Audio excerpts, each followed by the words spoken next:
नमस्कार। आज कुछ मल्टीपल चॉइस क्वेश्चंस देखते हैं के.एस. वेंकटरमणी पर। लेकिन मैं आपसे फिर कहूँगी कि ये वीडियो सफिशिएंट नहीं है आपके लिए।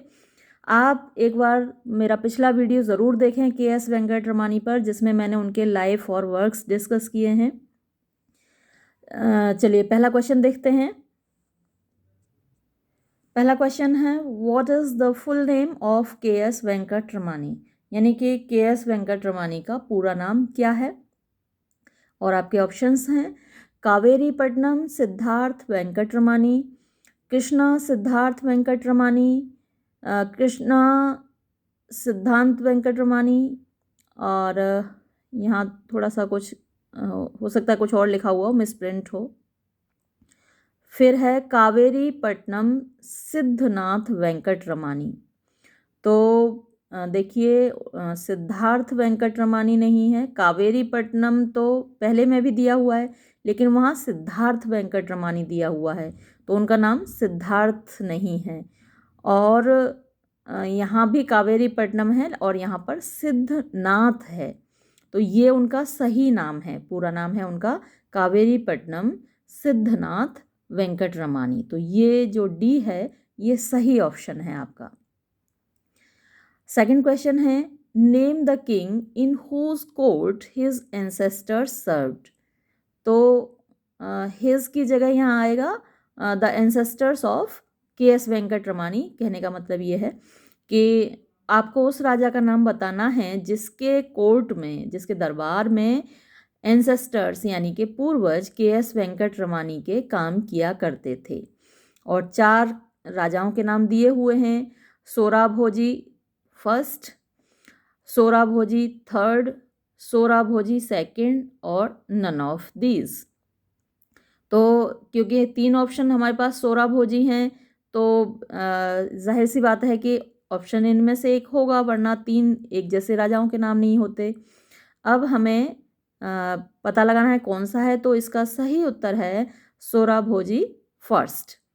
तो सोराभोजी प्रथम के दरबार में के.एस. वेंकटरमणी के पूर्वज थे। और थर्ड क्वेश्चन है, what was the name of K S. Venkataramani's father? K S. Venkataramani के पिताजी का क्या नाम था? तो सिद्धार्थ वेंकटरमणी, सिद्धार्थ, या फिर यहाँ देखिए बुक्स में बहुत गलतियाँ होती हैं, तो यहाँ या तो सिद्धनाथ दिया होगा, सिद्धनाथ वेंकटरमणी, क्योंकि सिद्धार्थ उन्होंने दोनों जगह सिद्धार्थ ही टाइप कर दिया है। और तीसरा ऑप्शन है सिद्धनाथ अय्यर और चौथा ऑप्शन है नन ऑफ दीज।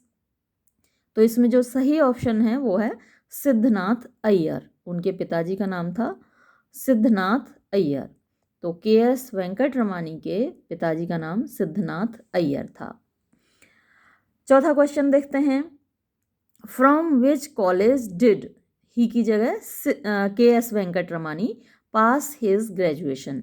तो के.एस. वेंकटरमणी ने अपना ग्रेजुएशन किस कॉलेज से किया? और आपके ऑप्शंस हैं national high school, Madras Christian college, presidency college Madras, या फिर नन ऑफ दीज। तो आपका सही ऑप्शन है बी, यानी कि मैड्रास क्रिश्चियन कॉलेज। आपको याद रखने हैं। In which year did K S. Venkataramani meet Gurudev Rabindranath Tagore? यानी रविन्द्रनाथ टैगोर से के.एस. वेंकटरमणी कब मिले? ऑप्शंस हैं 1925, 1927, 1926 और 1928। ऑप्शन बिल्कुल आपको पास पास के ही दिए जाते हैं, यानी 25, 26, 27, 28। तो आपको मालूम होगा तो ही आप लगा पाएंगे इस पर निशान। और इसका सही ऑप्शन है 1928। रविन्द्रनाथ टैगोर से के.एस. वेंकटरमणी 1928 में मिले थे। आगे देखते हैं। नेक्स्ट क्वेश्चन है हमारा, नेम द तमिल वीकली। यानी वीकली क्या होता है? साप्ताहिक समाचार पत्र, यानी एक ऐसा समाचार पत्र जो एक सप्ताह में एक बार निकलता है। तो उसका नाम बताइए तमिल भाषा के साप्ताहिक समाचार पत्र का। स्टार्टेड, जो शुरू किया गया बाय हिम यानी कि K S. Venkat Ramani at the advice of Tagore. यहाँ एडवाइस की जगह एडवाइस CE होना चाहिए। तो टैगोर की एडवाइस पर कौन सा तमिल वीकली शुरू किया गया के.एस. वेंकट रमानी के द्वारा? तो ऑप्शंस हैं तमिल वीकली नाम है, या फिर स्वराज, या फिर तमिल उलागू, या फिर नन ऑफ दीज। तो इसमें से आपका जो सही ऑप्शन है वो है Tamil Ulagu. Next question, name the Tamil journal launched by him. तो तमिल जर्नल कौन सा था जो उन्होंने शुरू किया? आपके ऑप्शंस हैं Tamil Ulagu, Swaraj, Bharatmani, none of these. तो तमिल उलागू आपने अभी देखा कि ये वीकली समाचार पत्र था जो उन्होंने शुरू किया, तो ये वाला ऑप्शन तो ऐसे ही कट गया। फिर हमारा जो सही उत्तर है वो है भारतमणि। उनका जो जर्नल था, देखिए जर्नल अलग होता है, जर्नल या तो क्वार्टरली निकलता है, या फिर साल में 2 बार निकलता है, या साल में 1 बार निकलता है। जबकि ये जो समाचार पत्र हैं या तो डेली आते हैं या फिर वीकली आते हैं। तो वो वीकली जो है वो समाचार पत्र है तमिल उलागू नाम से, और ये जर्नल है भारतमणि नाम से।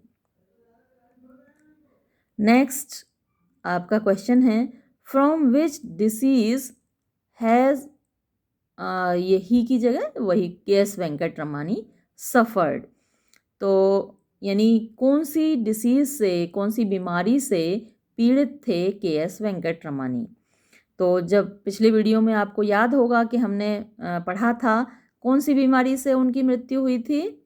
ऑप्शन ये है lung cancer, tuberculosis, asthma, none of these. तो आपको याद ही होगा कि हमने उस वीडियो में बात की थी कि ट्यूबरक्लोसिस से उनकी मृत्यु हुई थी। और ट्यूबरक्लोसिस आप कई जगह पढ़ेंगे। पहले ये एक डेडली डिसीज़ हुआ करती थी। ट्यूबरक्लोसिस जिसे हो गया उसकी मौत निश्चित हुआ करती थी। इनक्योरेबल डिसीज़ हुआ करती थी पहले ट्यूबरक्लोसिस। हमारा जो फेमस पोइट जॉन कीट्स है उसकी मृत्यु भी ट्यूबरक्लोसिस से हुई थी। अभी तो क्योरेबल है ये डिसीज़, तो आपको याद रखना है उनकी मृत्यु ट्यूबरक्लोसिस से हुई। On which post has he worked, उन्होंने किस पोस्ट पर काम किया? Rural development adviser, Indian army, Indian civil services, या नन ऑफ दीज। तो आपका सही ऑप्शन है ए, रूरल डेवलपमेंट एडवाइज़र की पोस्ट पर उन्होंने काम किया। Next question, in which year did K S. Venkat Ramani die? देखिए डिड जब आता है किसी सेंटेंस में तो डाइड नहीं आता, ये गलत प्रिंटेड है बुक में भी। तो in which year did he die होना चाहिए, डाइड नहीं होना चाहिए। और वैसे ही की जगह यहाँ के.एस. वेंकट रमानी, यानी के.एस. वेंकट रमानी की मृत्यु किस वर्ष में हुई? तो डेट ऑफ बर्थ और डेट ऑफ डेथ, ये दो तो इम्पोर्टेंट हैं किसी भी राइटर के बारे में आपको मालूम होनी चाहिए जो आपके सिलेबस में है।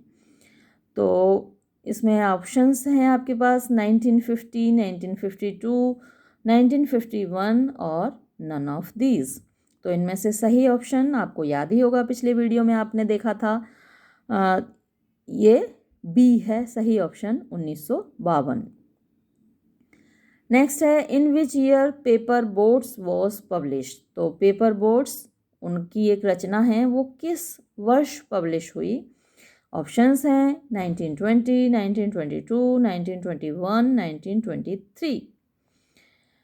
तो वैसे मेरे हिसाब से एग्ज़ामिनर को आपसे ये पूछना चाहिए कि 4 ऑप्शन दें, वो आपको 4 बुक्स के नाम दें जिनमें से एक पेपर बोट्स हो, और फिर वो आपसे पूछें कि इनमें से कौन सी रचना, which work is written by K S. Venkat Ramani. इस तरीके से क्वेश्चन पूछना चाहिए। लेकिन क्योंकि एग्ज़ामिनर के मूड को हम कुछ नहीं कह सकते कि वो किस तरीके से क्वेश्चन रखे, तो देख लेते हैं इसका आंसर क्या है। पिछले वीडियो में भी हमने इसको डिस्कस किया था। इसका सही उत्तर है 1921। और नेक्स्ट क्वेश्चन है आपका, what is the theme of on the sand dunes. On the sand dunes ये उनकी एक फेमस रचना है। तो इसकी थीम क्या है, नॉवल है ये, और इस नॉवल की थीम क्या है, वरी अबाउट इंडस्ट्रियलाइजेशन। वरी यानी कि चिंता, अबाउट बारे में, इंडस्ट्रियलाइजेशन यानी औद्योगिक क्रांति, औद्योगिकरण। तो औद्योगिकरण के बारे में चिंता। मैटेरियलिस्टिक यानी कि भौतिक, अप्रोच यानी दृष्टिकोण ऑफ द पीपल, लोगों का, तो लोगों का भौतिकवादी दृष्टिकोण, क्या ये थीम है उनके नॉवल की। या फिर escape from nature and it's adverse effects, यानी एस्केप मतलब कि बचना, फ्रॉम नेचर प्रकृति से और इसके विपरीत प्रभावों से। एडवर्स माने विपरीत है, इफेक्ट्स माने प्रभाव, उसके विपरीत प्रभावों से। या फिर आपका डी ऑप्शन है ऑल ऑफ दीज। तो इसका सही उत्तर होगा all of these. Next question है हु रोट हिज बायोग्राफी, यानी who wrote K S Venkataramani's biography. K S Venkataramani की बायोग्राफी किसने लिखी, N S Iyer, N S Ramaswamy, K R Srinivas Iyengar या फिर नन ऑफ दीज। तो सही उत्तर है एन एस रामास्वामी, उनकी बायोग्राफी एन एस रामास्वामी ने लिखी है। Next question, in which year Murugan the tiller was published. तो ये उनका एक फेमस नावल है मुरुगन द टिलर। तो के एस वेंकटरमानी का नावल मुरुगन द टिलर किस साल पब्लिश हुआ। अगर आप ईयर्स याद ना भी रख पाएँ तो कम से कम नाम ज़रूर याद रखिए कि के एस वेंकटरमानी ने मुरुगन द टिलर लिखा है, या इससे पहले जो बात हुई ऑन द सैंड ड्यून्स लिखा है, उससे पहले एक और क्वेश्चन पेपर बोट्स पे आया।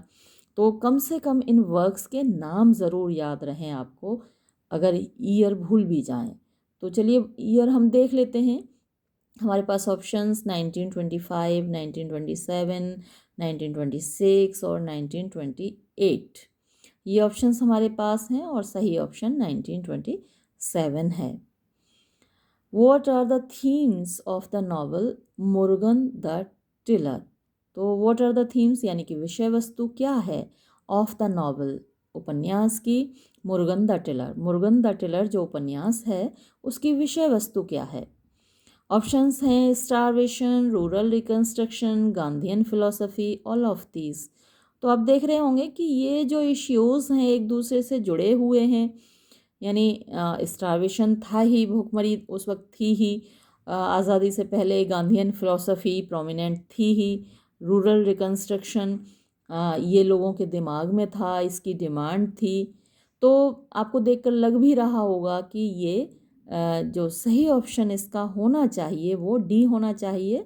ये सभी थीम्स हैं इस नॉवल में जिसका नाम है Murugan the tiller. Next question, from which university has Kannan received his higher education, यानी कन्नन ने अपनी जो उच्च शिक्षा है वो किस यूनिवर्सिटी से प्राप्त की है। अब ये कन्नन से आप परिचित नहीं होंगे, भाई कन्नन कौन है। तो कन्नन के बारे में नीचे आ रहा है, ये देखिए 18th क्वेश्चन जो है, नॉवल है कन्नन द पैट्रियट, यानी कन्नन देशभक्त नाम से एक नॉवल है के एस वेंकटरमानी का, तो उसका हीरो है कन्नन। तो कन्नन कहाँ पढ़ा हुआ है, 4 ऑप्शन है आपके पास, Cambridge university, Oxford university, Mysore university, none of these. तो इसका सही उत्तर है ऑक्सफोर्ड यूनिवर्सिटी। वैसे मेरे हिसाब से एग्जामिनर को ऐसा क्वेश्चन नहीं देना चाहिए आपके लिए, क्वेश्चन आपके लिए देना चाहिए who has written the novel Kannan the patriot. तो आपको मालूम होना चाहिए कि ये के एस वेंकटरमानी ने लिखा है novel. What was the profession of Rangan. Rangan भी एक कैरेक्टर है इसी नॉवल का, कन्नन द पैट्रियट का। तो उसमें रंगन का प्रोफेशन क्या है, वो टर्सर है, स्वीपर है, सिविल सर्वेंट है या नन ऑफ दीज। तो इसका सही उत्तर है सिविल सर्वेंट। जो रंगन है वो एक सिविल सर्वेंट है इस नॉवल में जिसका नाम है कन्नन द पैट्रियट। और नेक्स्ट क्वेश्चन है आपका, what is the theme of the novel Kannan the patriot. तो कन्नन द पैट्रियट जो नॉवल है उसकी थीम क्या है। और ऑप्शंस आपके क्या हैं? स्ट्रगल फॉर नेशनल फ्रीडम, यहाँ नेशनल आना चाहिए। गांधीयन फिलॉसफी यानी राष्ट्रीय स्वतंत्रता के लिए संघर्ष, गांधीयन फिलॉसफी, सोशलिज्म यानी कि समाजवाद, या फिर ऑल द अबव। तो कन्नन द पैट्रियट की ये सभी थीम्स हैं, इसलिए हमारा सही ऑप्शन होगा डी, यानी कि ये सभी, ऑल द अबव।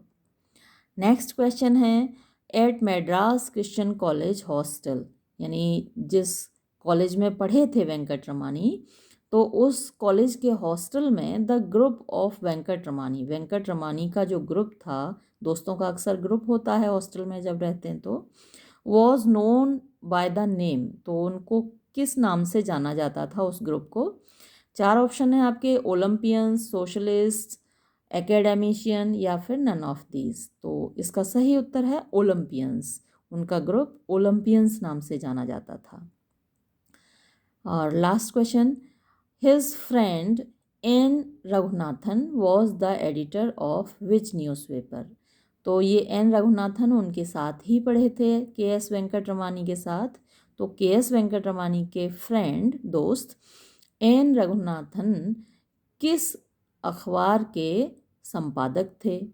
और ऑप्शंस हैं आपके, the Indian Express, the National Herald, the Hindu, none of these. तो इसमें सही उत्तर है the Hindu. N Raghunathan the Hindu के संपादक रहे हैं और ये के एस वेंकट रमानी के मित्र थे। यहाँ इतने ही प्रश्न हम डिस्कस करेंगे और मेरी सलाह फिर से आपको यही रहेगी कि आप डिटेल्ड स्टडी ज़रूर करें। किसी भी ऑथर पर 20 मल्टीपल चॉइस क्वेश्चंस पढ़ना आपके लिए काफ़ी नहीं है, तो आप मेरा पिछला वीडियो ज़रूर देखें और ज़्यादा से ज़्यादा मल्टीपल चॉइस क्वेश्चंस के लिए आप तैयार रहें, क्योंकि यहाँ जो हमने ये क्वेश्चंस देखे सारे उनके वर्क्स के नाम नहीं आए, तो एक बार उस वीडियो में जाकर सारे वर्क्स के नाम और उनके ईयर्स देख लें। ईयर्स अगर भूल भी जाएं तो कम से कम उनके वर्क्स के नाम आपको ज़रूर याद रहें। इसके साथ ही ये वीडियो हम समाप्त करते हैं। धन्यवाद।